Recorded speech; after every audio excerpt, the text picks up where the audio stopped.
you guys are all here, if you want to be here. Welcome to the Heart Center broadcast. I'm your host, Brian Curtis. Happy New Year. Yeah, this is a new year. We're ready to get going on the new year. And so today, I'm going to cover a new subject called, coherence, heart coherence. What does it mean to be coherent?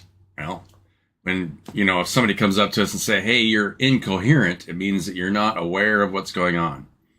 You're not synced in with your environment. If you're incoherent, then it means that you're pretty hard to talk to, right? Try to talk to somebody that's labeled incoherent. It means that they're not giving and receiving information, very well. You're incoherent. And so isolation causes incoherence, and it's why we grow older. Some deep issues around coherence, what enables us to become incoherent? If we intentionally isolate ourselves from our environment and we're not accepting of what our environment's doing or how it's acting, then we become incoherent. The focus of this message is that, we want our heart to be coherent, because the rest of the system can't fall into alignment unless you start at the heart space. The heart has to be coherent, or the rest of it just kind of goes la, la, la, la, right? I mean, your mind, you can have your mind be coherent as possible, but if the heart's not coherent and the heart's slowly dying, then the mind will slowly grow incoherent. This is what happens. My dad and I were actually talking about this the other day, and he's had similar conversations with his best friend, who's a pastor of a local church. And, they talked about interacting with people. And if you stop interacting with people, especially as you get older, dementia starts to set in, because you keep, all of our memories are held up in our interactions and how we interact with one another. So if we're not interacting with one another on a fairly regular schedule, we start to grow incoherent, because our memories, you're starting to get into these memory loops of all your interactions with other people. It's rarely that your memories are just about you sitting alone in somewhere. So, all of our memories are involve other people. And when we stop interacting with one another, then we grow incoherent, and dementia starts to set in, and you get into these replay loops that get shorter and shorter and shorter, because you've got less and less memories. You're not creating new memories. You don't have the heart of a child. This is why people, especially when we get older, if we lose our childlike nature, we just want to have children, because our heart grows into a more childlike coherence when we have kids. And if we don't have that childlike nature, when we're young, we want to experience that. And so coherence is when two things come together, and then they start to vibrate together and match each other's harmony. That's coherence. And so what's the best way for us to become coherent? Well, when we look at how things grow, if you look at the way plants grow or animals grow, when something becomes incoherent and it starts to pull itself apart, that's when it dies. That's when the individual cells die. And then that's how an organism decomposes, is because it gets broken down into its individual elements, and then it just decomposes and comes apart. It becomes incoherent. It's not a coherent organism that grows together. And that's what it takes to become more coherent, is to become part of a community and become more coherent. But if you're not becoming coherent as a community, and the community's breaking apart, you have to question, okay, what's the source of this? Why is the community breaking apart?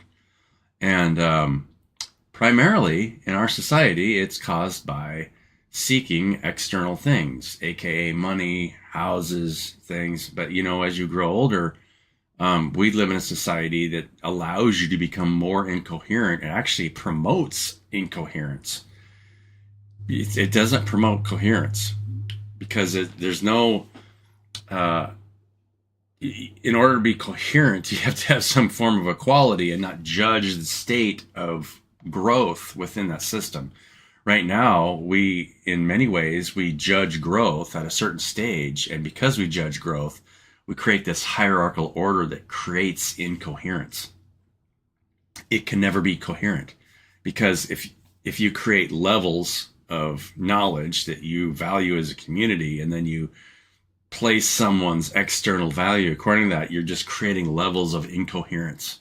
And so it all just kind of comes apart and you grow older in an early age. Because if you don't need to be coherent if you have money, you can be as incoherent as you want. You can separate yourself, make a pile full of cash, pull yourself away, become incoherent, and then you pay somebody to take care of you until you die. And that system that you're paying for actually promotes incoherence. It's terrible. It's awful. Why would we do that? Well, it happens when people generally just don't want to be around certain people, and so it promotes incoherence. We don't want to promote incoherence. We want to promote coherence and accept one another for where we are and create healthy relationships and then build together in a healthy way.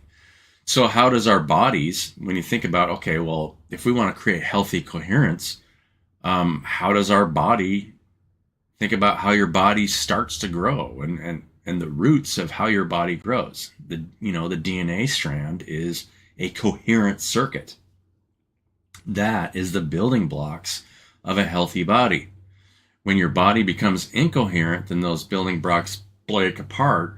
If we have problems in our DNA strand, they can see it medically, and you can point and say, "Oh, look, the DNA is disrupted here, so this body is emulating such and such dysfunction. It's starting to become incoherent. It's breaking apart." And more parasites. Parasites feed off of cells that become incoherent because it's wasted energy. The energy isn't transferring between the cells correctly.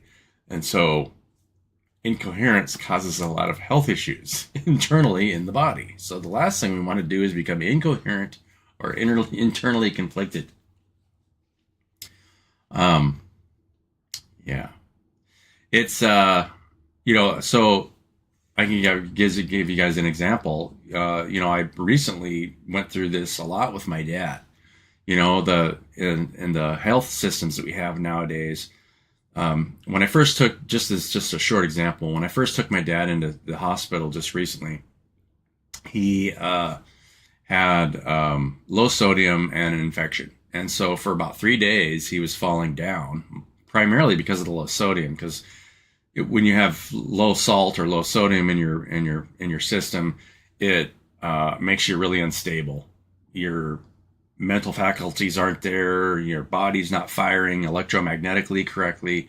And so he was unstable and he was falling down.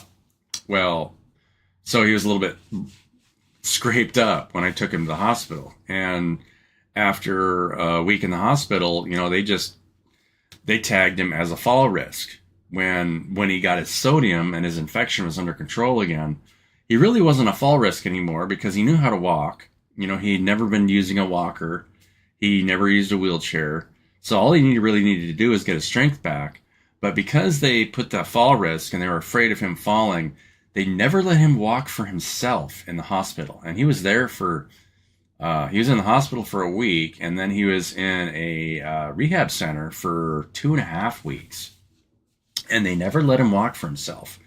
They would grab him, put a belt around his waist, and then put him behind a walker, and then try and get his strength up that way, because of liability, because that system is for profit. So everybody in that system, especially in the medical industry, and it's gotten worse and worse over the years, is if they're afraid of getting sued, and if there's a potential for you to sue them for money, then they protect their interests and they don't let you do what you should be doing for yourself. When somebody can't walk, the first thing that they need is somebody to stand next to them, especially if they have the capability of walking, and say, you can walk.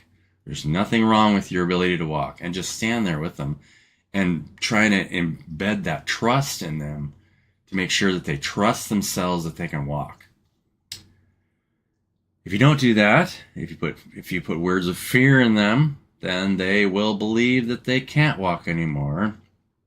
And depending on the person, they will continue to get more and more feeble and incoherent, because the body starts to kind of pull itself apart when you plant seeds of fear, because fear creates separation and isolation. It grows incoherent. And if the mind grows incoherent, then the body grows incoherent. I hope this is making sense to you guys. But this manifests itself in a lot of different areas, especially in our business communities. If everybody is a separate entity and they're all offering something different, then we don't understand what's healthiest for the body. And the body starts to go incoherent. You as an individual become much more of a value to your community when you become more and more coherent, when you're able to listen to what the needs of the local people or the people around you are saying, and be able to meet those needs. Coherence is everything, because it helps your heart space. It makes sure that you're in alignment with yourself and what you need to do for yourself and the people around you. And always strive towards coherence and not incoherence. Yeah. So I'm going to leave it with that for you guys. It looks like I don't have anybody in the chat today, but maybe next time. Anyway, always focus on coherence. So try to think about, okay, what's going to make my heart cohere? Spending more time with your kids, and in the right ways. And if you don't have kids, just look for healthy ways to spend time with other people without getting too attached to things that will pull you out of coherence. Because, when we look at society at large, you've got all these different groups of people that become incoherent with each other because of attachments or belief systems of what they should be doing, instead of realizing that you got to let all that stuff go and just unconditionally love one another, and then keep letting go of the past, and then you'll start creating something new. And when you become coherent as a group and you're using your imagination as a group, then you're starting to create one vision, and then you become the building blocks of a new body. Love you guys. Have a great day. Happy New Year. It's a new year, so we're off on doing something new this year. I hope you guys are all going to be doing something new and becoming more coherent, of course. Anyway, love you guys.